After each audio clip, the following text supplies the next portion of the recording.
بسم اللہ الرحمن الرحیم۔ السلام علیکم۔ پروگرام اختلاف رائے کے ساتھ میں ہوں افتخار کاظمی۔ خان صاحب کو لانے والے یہ سمجھ رہے ہیں کہ خان صاحب پر دباؤ ڈالیں گے تو وہ اہم ملکی مسائل پر توجہ دیں گے اور اپنی گورننس بہتر کریں گے، ڈیلیور کریں گے، لیکن پوت کے پاؤں پالنے میں نظر آ چکے ہیں۔ خبر یہ ہے کہ آج کل خان صاحب اور ان کو لانے والوں میں فاصلہ بڑھتا جا رہا ہے، جس کا گلہ خان صاحب نے یہ کہہ کر کر دیا ہے کہ وہ اکیلے نہیں لڑ سکتے۔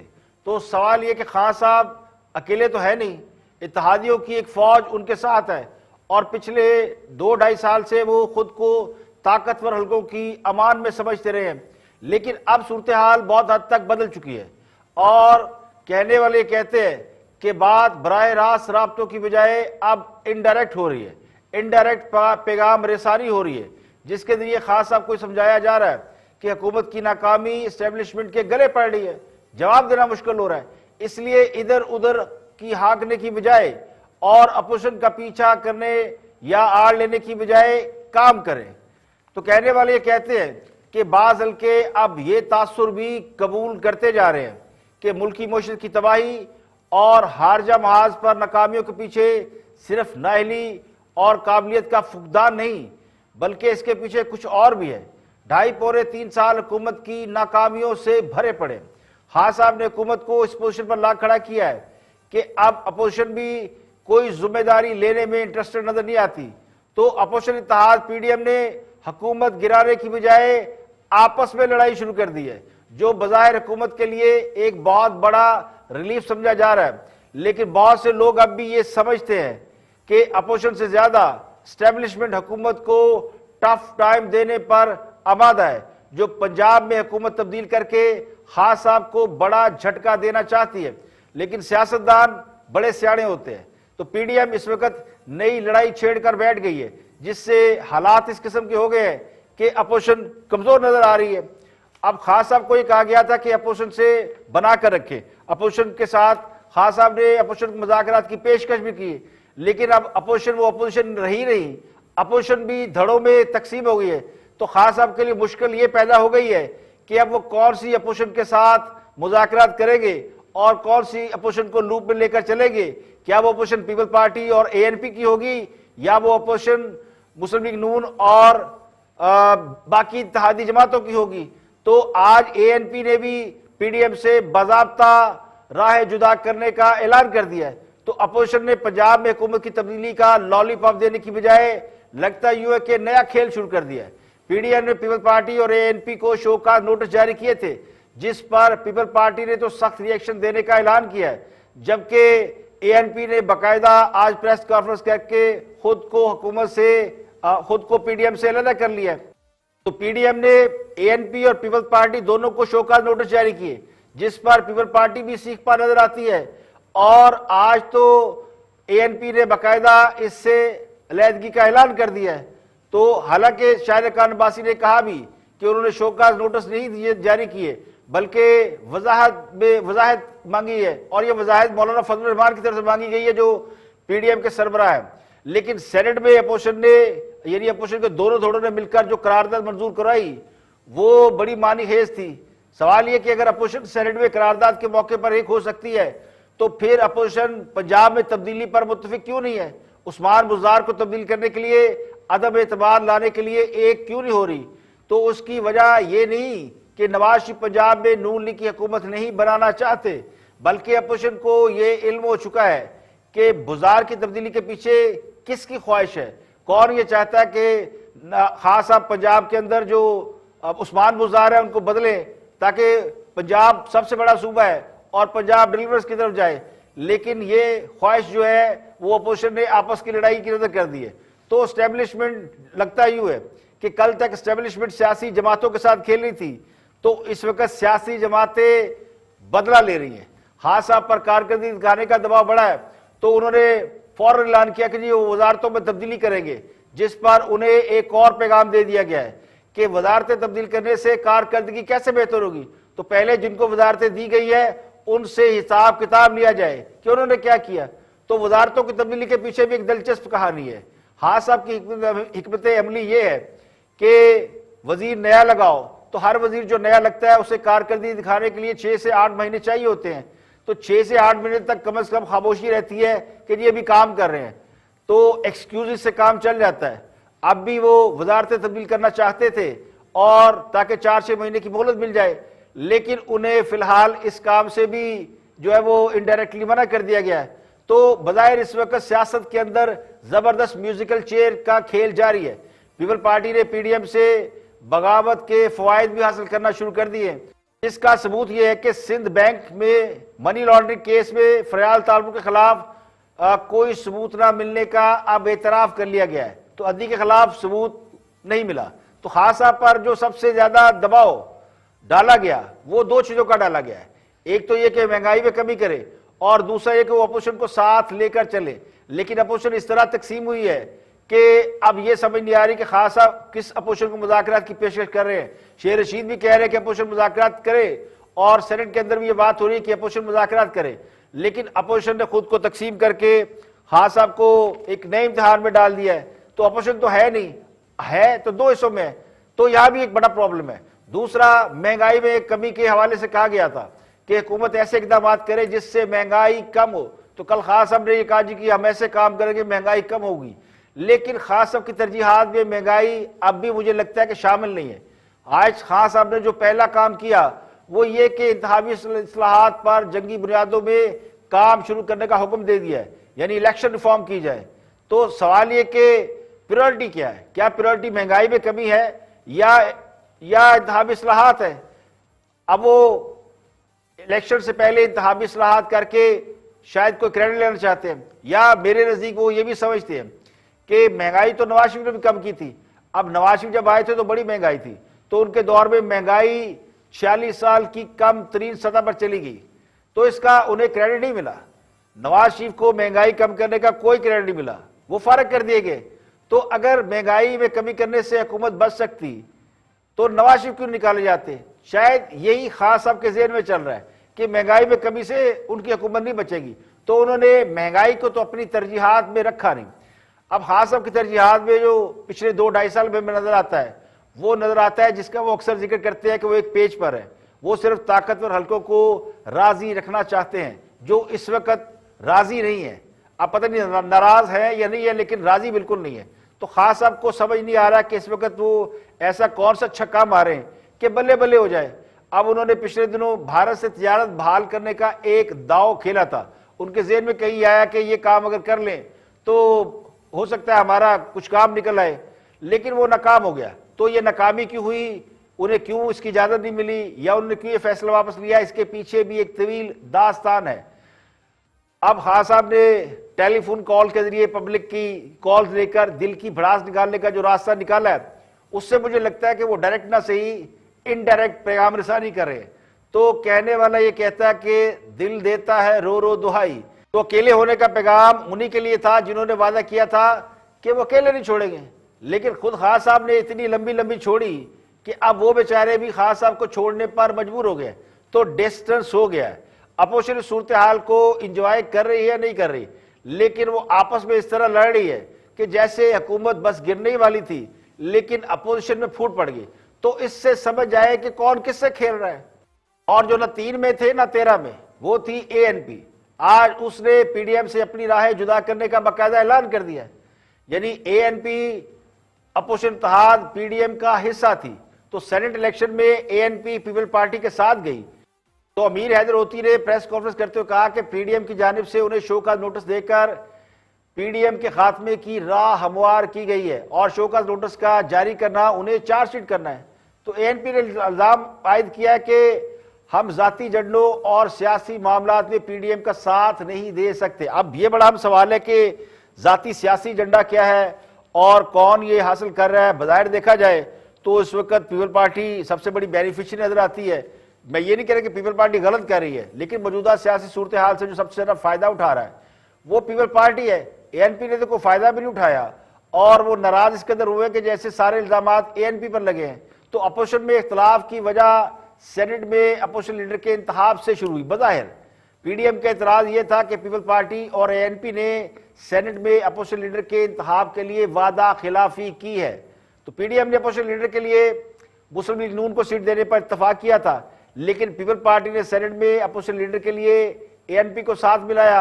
اے این پی ویسے بھی پیپل پارٹی کے ساتھ خاصی پہلے بھی کولیشن میں رہی ہے, تو اپوزیشن لیڈر کے لیے پیپل پارٹی نے بی اے پی یعنی باپ پارٹی کے 4 سینیٹر کی حمایت حاصل کر کے یوسف زئی گیلانی کو اپوزیشن لیڈر منتخب کروا لیا. تو یہاں تک تو بات ٹھیک تھی, جس پر مسلم لیگ نون ظاہر ناراض ہوئی اور پی ڈی ایم کی جانب سے پیپل پارٹی اور اے این پی کو مولانا فضل الرحمان کی جانب سے یا ان کی جماعت کی جانب سے یا پی ڈی ایم کی جانب سے شو کاز نوٹس جاری کیے گئے. تو جس کے رد عمل میں پیپل پارٹی کو سب سے پہلے آنا چاہیے تھا, یعنی پیپل پارٹی کو سب سے زیادہ ریئیکشن دینا چاہیے تھا, اور لیکن ریئیکشن دے دیا اے این پی نے. اب اے این پی جو میں نے کہا نہ 3 میں ہے نہ 13 میں ہے, اس کا پی ڈی ایم سے اچانک راہ جدا کر لینا یا اعلان کرنا خاصا معنی خیز ہے. تو یہ میرے نزدیک ایک انڈائریکٹ پیغام ہے جو یہ ظاہر کرتا ہے کہ پیپل پارٹی بھی اس کو فالو کرے گی. بہت سے سیاسی پنڈت یہ سمجھتے ہیں کہ پی ڈی ایم کی جانب سے سیاسی جماعتوں کو شو کاز نوٹس جاری کرنا درست عمل نہیں تھا, جس کی وجہ سے تنازع بڑھا ہے. تو یہی میرا سوال ہے کہ یہ بات کا پی ڈی ایم کو معلوم نہیں کہ پی ڈی ایم کے اندر جو سیاسی جماعتیں ہیں وہ پی ڈی ایم کی ورکر نہیں ہے, وہ سیاسی جماعتیں ہیں, انڈیپینڈنٹ سیاسی جماعتیں, وہ اتحاد کا حصہ ہے. تو اتحادیوں کو شو کاز نوٹس جاری نہیں کیے جاتے. تو پیپل پارٹی کے ساتھ پی ڈی ایم کی قیادت استعفوں کے معاملے پر ضرور ناراض تھی. مولانا فضل الرحمان یہ سمجھتے تھے کہ لانگ مارچ کے ساتھ استعفے دینے چاہیے. تو پیپل پارٹی استعفے دینے کے حق میں نہیں ہے, اور پیپل پارٹی کا سب سے بڑا سٹیک بھی ہے کہ سندھ میں ان کی گورنمنٹ ہے, اور وہ واحد جماعت ہے جو اس وقت ان گورنمنٹ ہے اور اپوزیشن میں بھی ہے. تو بظاہر یہ استعفوں اور اپوزیشن لیڈر کے انتخاب کا معاملہ ہے, لیکن اب اس کے پیچھے اس کا بیک گراؤنڈ ہے. وہ بیک گراؤنڈ اگر کسی کو یاد ہو تو آصف علی زرداری صاحب کی وہ تقریر ہے جو انہوں نے پی ڈی ایم کے اجلاس میں کی تھی, جس میں انہوں نے کہا تھا کہ نواز شریف واپس آئے اور واپس آ کر اس کی قیادت کرے تو پھر جیل جانے کے لیے بھی تیار رہے. تو جو نواز شریف کے حوالے سے آصف علی زرداری نے بیانات دیے تھے, تو مجھے لگتا ہے کہ یہ وہ بیانیہ ہے جس نے پی ڈی ایم کے اندر دڑا ڈالی. اس کے بعد تو پھر وہ کہتے ہیں نا کہ آٹا گوندی ہلدی کیوں نہیں, اور آٹا گوندتی ہوئی ہلتی کیوں ہے, تو پھر بہانے بنتے گئے. اب اے این پی نے راہ جدا کرنے کا اعلان کیا تو پیپل پارٹی بھی اسی قسم کا ریئیکشن دے گی. دیکھا جائے تو اتحاد سے علیحدگی کی بنیاد استعفے نہیں ہے, بلکہ نواز شریف پر زرداری صاحب کی بے جا فائرنگ تھی جس نے معاملات کو خراب کیا. اور یہ بات سارے مانتے ہیں کہ اس معاملے میں یعنی پی ڈی ایم کے اندر اگر آج پرابلم آئی ہے تو یہ پرابلم بنیادی طور پر زرداری صاحب کی اس تقریر سے شروع ہوئی تھی جس نے پی ڈی ایم کی باقی قیادت کو افیکٹ کیا. نواز شریف علاج کی وجہ سے بیرون ملک ہے اور وہ ظاہر ہے وطن واپس نہیں آ سکتے, ان کو ٹائم لگے گا, لیکن زرداری صاحب کا یہ کہنا کہ وہ واپس آئیں اور ہم استعفے آپ کو دے دیں گے, آپ قیادت کریں, تو یہ ایک ایسا عمل تھا جس سے یوں لگا کہ پیپل پارٹی نے نواز شریف کو یا ان کی جماعت کو ٹارگٹ کیا ہے. اب یہ ٹارگٹ کلنگ تھی, پلاننگ تھی, کیا تھا, اس پہ مجھے تھوڑا سا ڈاؤٹ تو ہے. اے این پی کی طرف سے ناز فند یار ولی نے پریس کانفرنس کی, نہ ان کی مین قیادت نے, تو امیر حیدر ہوتی جو کہ خیبر پختونخوا کے سابق وزیر اعلیٰ بھی رہے ہیں, ان کے علاوہ میاں افتخار الدین اور ان کے ساتھ زاہد علی, سینیٹر زاہد علی خان, یہ تینوں بڑے سینئر لوگ ہیں اور انہوں نے پریس کانفرنس کی. تو یہ سیکنڈ ٹیئر کی قیادت تھی جس نے باقاعدہ پریس کانفرنس میں اعلان کیا. تو کیا کہا امیر حیدر ہوتی نے, ذرا وہ بھی سن لیں.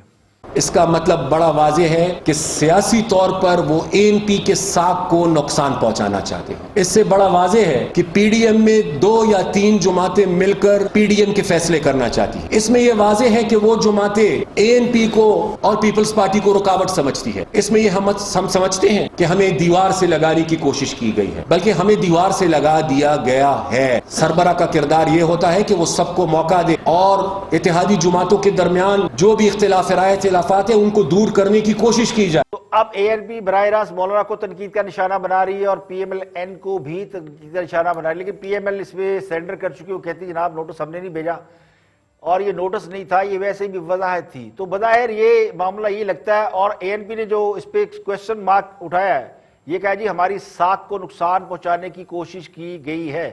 تو اے این پی پہ تو کوئی بہت بڑا ایلیگیشن تھا ہی نہیں. اے این پی پہ صرف اتنا اعتراض تھا کہ آپ اس اتحاد کا حصہ کیوں بنے جس میں جو سرکار کے لوگ تھے, بی اے پی بلوچستان عوامی پارٹی کے لوگ 4 سینیٹر جب جنہوں نے ووٹ دیا گیلانی صاحب کو, اور پیپل پارٹی نے وہ 4 سینیٹر کو ساتھ ملا کے اور اے این پی کے سینیٹر کو ملا کے گیلانی صاحب کو اپوزیشن لیڈر الیکٹ کرایا, تو یہ اس اتحاد کا حصہ تھا. ان سے صرف اتنا پوچھا گیا تھا کہ آپ اس اتحاد کا حصہ کیوں بنے. تو ایک اتحاد ہے وہ جواب مانگ سکتا ہے، لیکن ان کا یہ کہنا ANP کا کہ ہماری ساکھ کو نقصان پہنچایا گیا، یہ اس سے کہیں آگے کی کہانی لگتی ہے، اور یہ صرف ایک بہانہ ہی ہے اتحاد توڑنے کا۔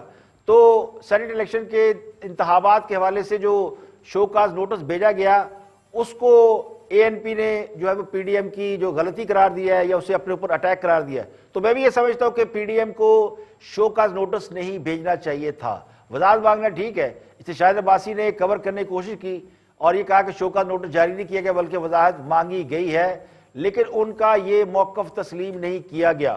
ارشد ملک کو بلیک میل کیا گیا، تو آپ معلوم ہوتا ہے کہ چیئرمین نیب کو بھی بلیک میل کیا جا رہا ہے، ان سے یہ الٹے سیدھے کام کرائے جاتے ہیں۔ احتساب کا ادارہ خود قابل احتساب ہے، ان کو حکومتی کرپشن نظر نہیں آتی، بڑے بڑے سکینڈل ہیں وہ نظر نہیں آتے، اور اب ان سکینڈلز میں ایک نئے سکینڈل کا اضافہ ہو رہا ہے۔ روزویلٹ ہوٹل کا معاملہ ہے، اس کی ملکیت جو ہے وہ اب مشکوک ہو چکی ہے، جب تک عدالتی فیصلے نہیں آئیں گے تو یہ ملکیت مشکوک رہے گی۔ حکومت وضاحت کرے کہ سارا معاملہ ہے کیا، جو ہوٹل چلانے والے ہیں انہوں نے حکومت سے درخواست کی ہے ہمیں کوئی 7-8 ارب 10 ارب روپیہ اور دیا جائے، لیکن شاہد کار عباسی کا موقف تسلیم نہیں کیا گیا۔ تو ANP PDM کے اتحاد سے باضابطہ طور پر نکلنے والی پہلی جماعت بن گئی ہے۔ ANP نے اس کا ذمہ مولانا فضل الرحمان پر ڈالا ہے کہ وہ PDM کی قیادت کے جو فرائض ہے وہ ٹھیک طریقے سے انجام نہیں دے رہے، اور یہ معاملہ جو ہے بجائے سلجھانے کے یہ بگڑا، اور اس کی جو ہے وہ ذمہ دار PDM کے سربراہ مولانا فضل الرحمان ان دنوں بیمار ہیں، اور وہ ظاہر ہے خود کو آئسولیٹ کیے ہوئے ہیں، وہ اس وقت منظر عام پر نہیں ہے، لیکن جو ان کے قریبی ذرائع وہ یہ کہتے ہیں کہ چلے مولانا سے کوئی اس طرح کی بات ہوئی ہوگی کہ وہ قیادت کو نہیں سنبھال سکے ہوں گے، لیکن اس سوال کا جواب تو دینا بنتا ہے نا کہ آخر پیپل پارٹی اور ANP اپوزیشن کا حصہ دیتے ہوئے سرکاری سینیٹر یا سرکار کے جو لوگ ہیں ان کے ساتھ مل کر اپوزیشن کے لیے انہوں نے کیوں اس امیدوار کو منتخب کرایا۔ تو یہ بظاہر مجھے لگتا ہے کہ یہ ایک ایسا جواز ہے جو کہ کوئی بہت بڑا جواز نہیں، جس کی بنیاد پر اس وقت PDM ٹوٹ پھوٹ کا شکار ہو رہی ہے۔ تو بیک گراؤنڈ میں نے اس کا آپ کو بتائی دیا کہ کیوں ہو رہی ہے۔ یہاں پہ لیں گے ایک بریک، اور بریک کے بعد جب واپس آئے گے اور بھی ہم موضوعات آپ کے ساتھ شیئر کریں گے، ہمارے ساتھ رہیے گا۔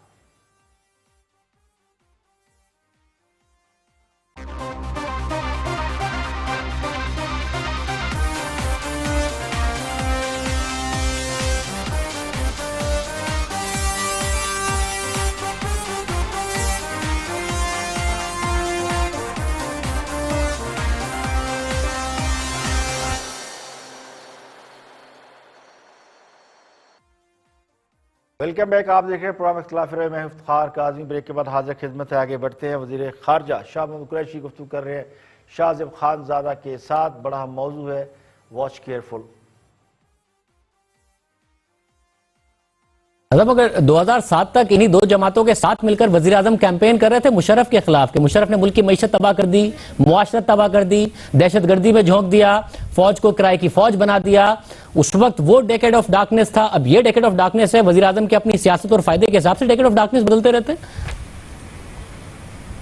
نہیں، دیکھیے اس میں کوئی شک نہیں کہ وہ ایک ڈیکیڈ گزرا ہے اور ہم ایک دہشت گردی کی جنگ کی لپیٹ میں تھے، اور اب جانتے ہیں کہ جب ملک میں دھماکے ہو رہے ہوں، خودکش حملے ہو رہے ہوں، تو پھر جو فلائٹ آف کیپٹل ہوتی ہے، سرمایہ کاری نہیں ہوتی، شائنس ہوتی ہے۔ اللہ کے فضل و کرم سے آج پاکستان کی صورتحال یک لخت مختلف ہے۔ آج پاکستان میں امن ہے، آج پاکستان میں استحکام ہے، آج پاکستان میں دہشت گردی کو شکست دینے میں ہم کامیاب ہو چکے ہیں، تو ماحول بدل چکا ہے۔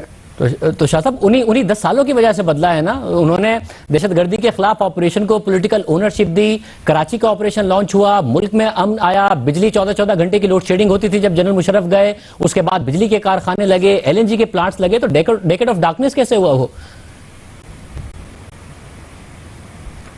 دیکھیے بجلی آئی ہے، دیکھنے کی بات یہ ہے کہ اس بجلی کی کاسٹ کیا ہے۔ سوال یہ ہے، آج جو موضوع زیر بحث ہے وہ یہ ہے کہ بجلی کی تو ہماری شارٹیج تھی، ڈیفیشنسی تھی، اور ہم نے اس کو پورا کرنا تھا۔ کیا ہم نے جن ریٹس پر معاہدے کیے، کیا وہ ہمارے لیے سود مند ہیں؟ کیا ہم اتنی مہنگی بجلی افورڈ کر سکتے ہیں یہ بات ہے. دیکھیے کاسٹ آف پروڈکشن اگر ہم اس کو قابو نہیں کریں گے تو ہم آج پوری دنیا یہ بات اچھی طرح جان چکی ہے کہ نواز شریف کا سب سے بڑا قصور کیا تھا. نواز شریف کا قصور یہ تھا کہ اس نے ملک کو مشکل حالات سے نکالا. جب نواز شریف پرائم منسٹر بنے تھے تو یہ ملک مشکل حالات سے دوچار تھا, اور جنہوں نے ایک طویل مشقت کر کے بڑی محنت سے پاکستان کو مشکلات میں ڈالا تھا, ان کا خیال یہ تھا کہ انہوں نے پاکستان کا فیوچر ختم کر دیا ہے. تو نواز شریف نے ان کے عزائم کو خاک میں ملا دیا اور پاکستان کو دوبارہ اپنے پاؤں پر کھڑا کیا. تو نواز شریف کے بدترین مخالف بھی یہ بات مانتے ہیں, کھلے بندوں نہ مانے, ڈکے بندوں مانے, لیکن مانتے ضرور ہے کہ نواز شریف نے اس ملک سے دہشت گردی کو شکست دی, امن بحال کیا, لوڈ شیڈنگ کم کی, اس ملک سے اندھیرے دور کیے اور سارے مسائل, ملکی مسائل کو حل کرنے میں صرف کیے. اگر حکومت نے قرضے لیے تو بھی ڈیولپمنٹ کے لیے بجلی کے کارخانے لگائے, سڑکیں بنائیں. اور یہی بات میں کہتا ہوں کہ نواز شریف نے اپنے دور میں بہت کام کیے. تو آج جو ہم کمپیریزن کرتے ہیں آج کی حکومت کا پچھلی حکومت سے یا اس سے پچھلی حکومتوں سے, تو اس کا جب تقابلی جائزہ لیتے ہیں تو انہی کاموں سے تقابلی جائزہ لیا جاتا ہے جو کہ پچھلی حکومت نے کیے اور آج کی حکومت کر رہی ہے. تو اس بات سے کوئی انکار کر ہی نہیں سکتا کہ نواز شریف کے دور میں بہت سے مسائل حل ہوئے, بلکہ ملک کی ترقی کے آثار بھی واضح طور پر نظر آتے تھے, اور معاشی ماہرین پاکستان کی گروتھ ریٹ میں اضافے اور پاکستان کو دنیا کی 25 بڑی اور مضبوط معیشتوں میں شامل ہوتا دیکھ رہے تھے. اس کی پریڈکشن کی جا رہی تھی. تو محض اس بات پر کہ نواز شریف نے بجلی کے کارخانے تو لگائے لیکن بجلی بڑی مہنگی دی, اور نواز شریف نے امن قائم کیا اور پولیٹیکل ول دکھائی, لیکن چونکہ وہ پسند نہیں تھے, ڈکٹیشن ہی لیتے تھے, اس لیے انہیں حکومت سے نکال باہر پھینکا گیا. تو یہ جواز جو ہے وہ درست نہیں ہے. نواز شریف کو نکالنے کی وجہ بہت ساری وجوہات ہیں, جن میں سے ایک وجہ یہ بھی تھی کہ نواز شریف کی حکومت بہت بہتر کام کر رہی تھی, اور اگر وہ 5 سال اسی طرح چلتے رہتے جس طرح نواز شریف نے 3.5 سال میں کام کیے تھے, تو پھر اگلے وہ کہنے والے کہہ رہے تھے کہ جی ان فیوچر پھر آپ 10-20 سال تک نون لیگ کو حکومت سے باہر نہیں کر سکیں گے. تو اسی لیے درمیان میں ایک وہ پاناما آیا, اور پھر جو کچھ ہوا وہ سب کو معلوم ہے کیا ہوا. اور وزیراعظم کے معاون خصوصی ہیں پولیٹیکل شہباز گل گفتگو کر رہے ہیں ندیم ملک کے ساتھ, اور ان کا دعویٰ یہ کہ حکومت نے 2.5 سال میں بہت اچھے کام کیے ہیں اور ترقی ہو رہی ہے, ملک بہت ہی زبردست سمت میں جا رہا ہے, اور راوی چین ہی چین لکھتا ہے. ذرا ان کی بھی گفتگو سن لیں, پھر دیکھتے ہیں کہ وہ کس حد تک جسٹیفائیڈ ہے. واچ شہباز گل. چکا تھا پاکستان جہاں پہ کھڑا تھا اس میں اس ٹائم آپ کو ایک ٹائٹ فسکل پالیسی کی, ایک ریسٹرکٹیو فسکل پالیسی کی, کنزرویٹو فسکل پالیسی کی ضرورت تھی, کیونکہ ہم دیوالیہ ہونے کے قریب تھے. لیکن اس کے بدلے میں اب آپ دیکھیں کیا ہو رہا ہے. یہ میں نہیں کہہ رہا, یہ دی نیوز کی سٹوری ہے. روپی جو ہے rises as world's best performance this year. اس سال پورے میں روپے نے پوری دنیا میں ڈالر کے مقابلے میں سب سے بہتر کرنسی رہی. اس کے ساتھ ساتھ دیکھیں آپ نے ابھی خود فرمایا کہ پی ایم ایل این کا جو سب سے بڑا قصور ہے وہ کہ 25 ارب سے ایکسپورٹ جو ہے وہ 20 ارب بڑی ناکامی. آپ یہ دیکھیے Pakistan exports hits 10 year high in March. یہ بھی میں نہیں کہہ رہا, یہ اگین ایک اخبار کہہ رہا ہے, ایک جرنلسٹ اپنی سٹوری کر رہا ہے. یہ آپ ہی کے پچھلے سال سے موازنہ اس کا ہم کر کے بتاتے ہیں کہ اس سے بڑھ گئی, کیونکہ پچھلے سال آپ بہت زیادہ گرا چکے تھے. نہیں, لیکن ابھی اگر آپ ٹیکسٹائل کی دیکھیں تو آپ دیکھیں کہ اللہ کرے جاری رہے کس طرح ہماری 100% میں تو ساتھ ساتھ دعائیں مانگ رہا ہوں. اچھا یہ دیکھیے پاکستان ریمیٹنسز, یہ کسی سالوں سے سکسیس سٹوری, یہ پاکستان ریمیٹنسز جو ہے وہ آل ٹائم ہٹ ہم ہائی کر, اللہ کرے گا جاری رہیں گی. اچھا ایف بی آر کی کلیکشن اگین اللہ کا شکر ہے. کووڈ کے اندر ہم ابھی بھی ورس کووڈ کے اندر آپ دیکھیے تیسری لہر کتنی خطرناک ہے, اس کے باوجود ہائیسٹ ہم اپنا ٹیکس کلیکٹ. یہ بھی فیلئر ہے آپ کا, 3 سالوں میں آپ پرفارم نہیں کر سکتے ٹیکس ہائیک کے اوپر. یہ جیو ٹی وی کی سٹوری ہے, وہ کہہ رہے ہیں 10 سال بعد ملکی برآمدات مسلسل 6 ماہ $2 ارب سے زائد رہی. میں نے 10 سال کے بعد پڑھ کے بتایا کہ آپ کے 9 ماہ میں 17.3 ارب ڈالر کی برآمدات. میں صرف عام شہری کے لیے میں صرف یہ بتا رہا ہوں.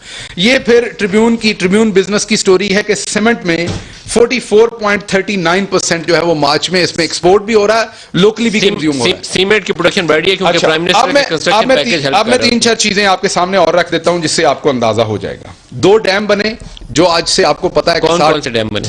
ایک جو بن رہے آپ کا دیامر باشٹ کا یہ سر 12 یونیورسٹیز ہیں جو 2-2.5 سال میں ہماری حکومت نے پنجاب کے اندر اپروو کر کے ان میں 5-6 پہ کام ہو رہا ہے. یہ ہاسپٹل ہیں 12 ٹھیک ہے جو ہماری گورنمنٹ نے 5 پہ کام شروع ہے جو انشاءاللہ اسی سال یا اگلے سال کے شروع میں کمپلیٹ ہو جائیں گے. باقی پہ اس سال اس پہ اللہ کرے گا یہ پورے ہو جائے گا. میں ساتھ دعائیں مانگوں گا لیکن طارق فضل صاحب سے جواب ہم نے سر 2.5 سال میں. دیکھیے اعداد و شمار کا گور و دندہ ہر کسی کو آسانی سے سمجھ نہیں آتا، مگر عام آدمی کو ایک بات اچھی طرح معلوم ہے، وہ یہ کہ اگر حکومت کامیاب ہو، حالات اچھے ہو تو اس کے اپنے حالات بہت اچھے ہوتے ہیں.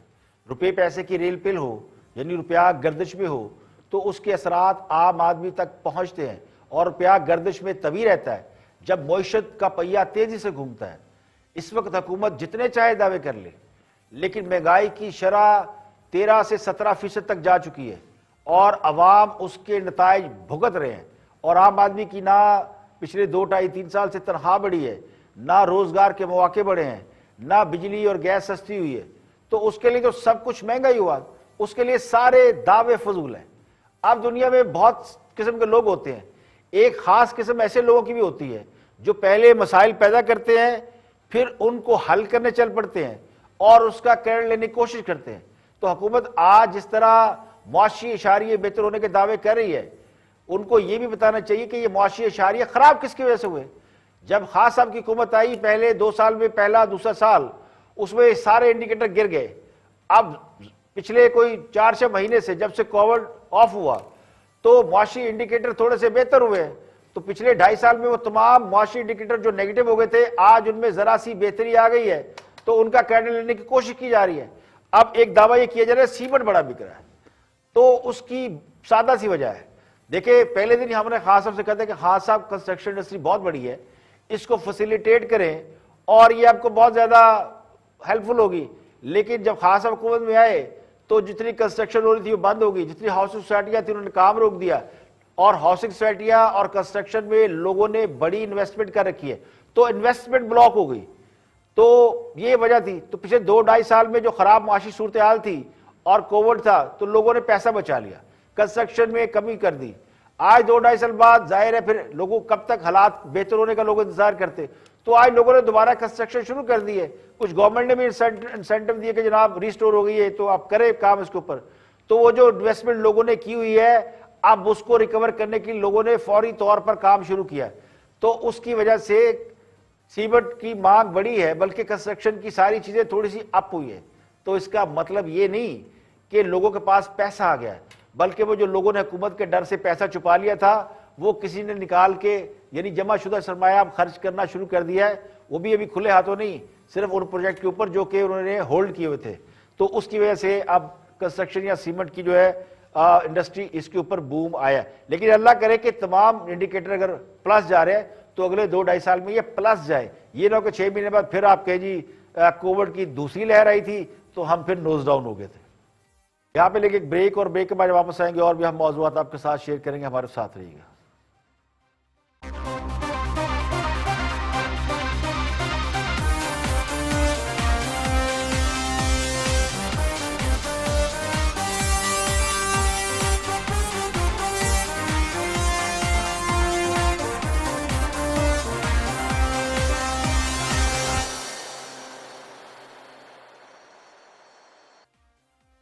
Welcome back. آپ دیکھ رہے ہیں پروگرام اختلاف رائے. میں افتخار کاظمی بریک کے بعد حاضر خدمت ہے اور اب بات کرتے ہیں کورونا کی تیسری لہر کے حوالے سے جو شدت اختیار کر چکی ہے.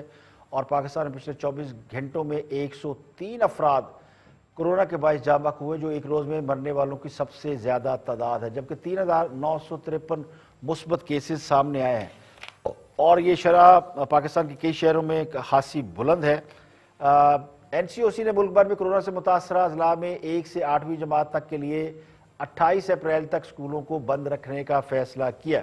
این سی او سی کے اجلاس کے بعد پریس کانفرنس کی وفاقی وزیر تعلیم شفقت محمود نے بتایا کہ 28 اپریل کو دوبارہ اجلاس ہوگا جس میں اس بات کا جائزہ لیا جائے گا کہ اسکول کھولے جائیں یا انہیں عید تک بند رکھا جائے یا عید سے پہلے پھر اسکول کھول دیے جائیں.